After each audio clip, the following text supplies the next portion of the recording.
Hi, Jackson. I'm going to read you a story called The Berenstain Bear's New Baby by Stan and Jan Berenstain.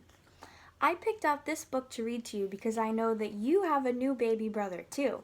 So I thought you might like this book. Okay.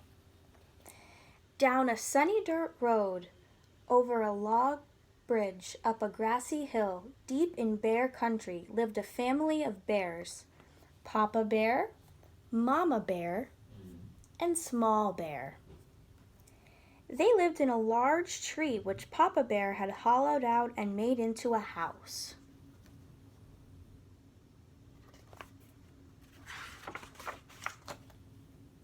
It was a very fine house. This is what it looked like inside.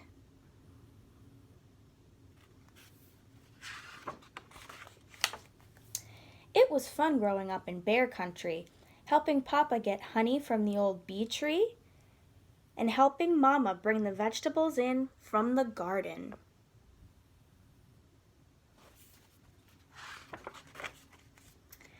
There were all sorts of interesting things for Small Bear to do and see in bear country. What kind of things is he doing in this picture, Jackson?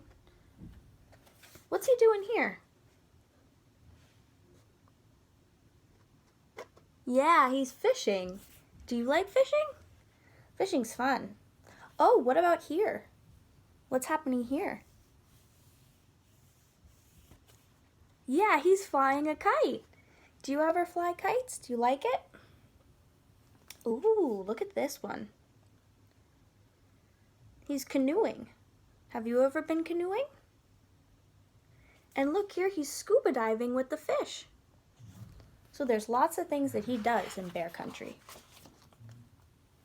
Small Bear felt good growing up in a tree in his own room in the snug little bed that Papa Bear had made for him when he was a baby.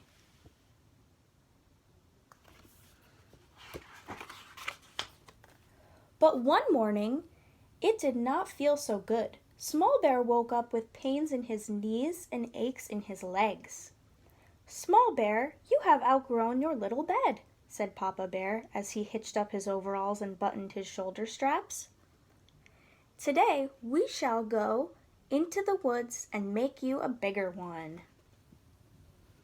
See, look, he outgrew it. His feet are hanging over the bed because he's growing up so fast.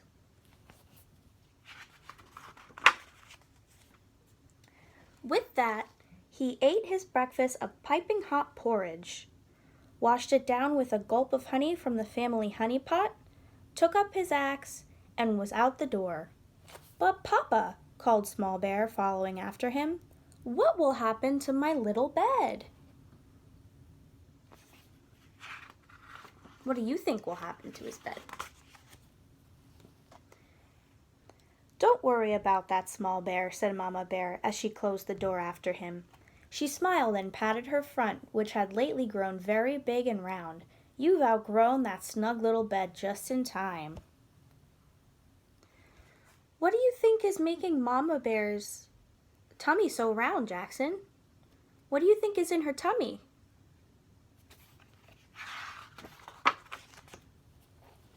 What will happen to my little bed? Small Bear asked as he caught up with Papa Bear. But Papa was sharpening his axe on his grinding stone and didn't hear. Yes, indeed, said Papa Bear. You need a bed you can stretch on in, a bed that will not give you pain in your knees and aches in your legs. He tested his axe to see if it was sharp, then headed off into the woods.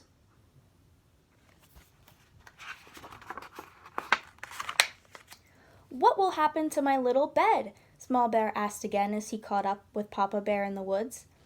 Papa had chopped down a tree and was splitting it into boards.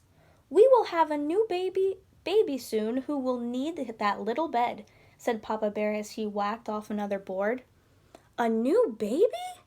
Asked Small Bear. He hadn't noticed that Mama Bear had grown very round lately, although he had noticed it was harder and harder to sit on her lap. And it's coming soon? Yes, very soon, said Papa Bear.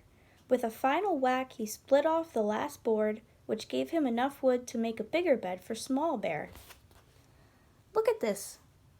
Mama Bear's belly is growing so fast that Small Bear couldn't even sit on her lap anymore.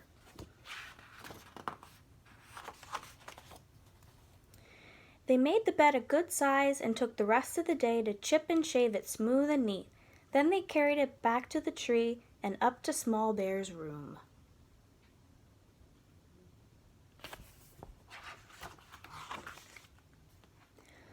When they got there, Small Bear noticed right away that his old bed wasn't there anymore. "My little bed," said Small Bear. "It's already gone." "You outgrew it just in time," called Mama Bear from the next room. "Come and see." It was true! There was his snug little bed with a new baby in it. Small Bear had outgrown his snug little bed just in time for his new baby sister, and now he was a big brother. He's a big brother just like you, Jackson. She was very little, but very lively. As Small Bear leaned over for a closer look, she popped him on the nose with a tiny fist. Said Small Bear. "She has a pretty good punch for a little baby." See, Small Bear didn't get mad at his baby sister for punching him in the nose because she's too young to know any better. That night he stretched out proudly in his bigger bed. "Ah," he said, "being a big brother is going to be fun." The next morning he woke up feeling fine, with no pains in his knees or aches in his legs. His nose was a little tender, though. The end. Did you like that story? Did it remind you of your little brother?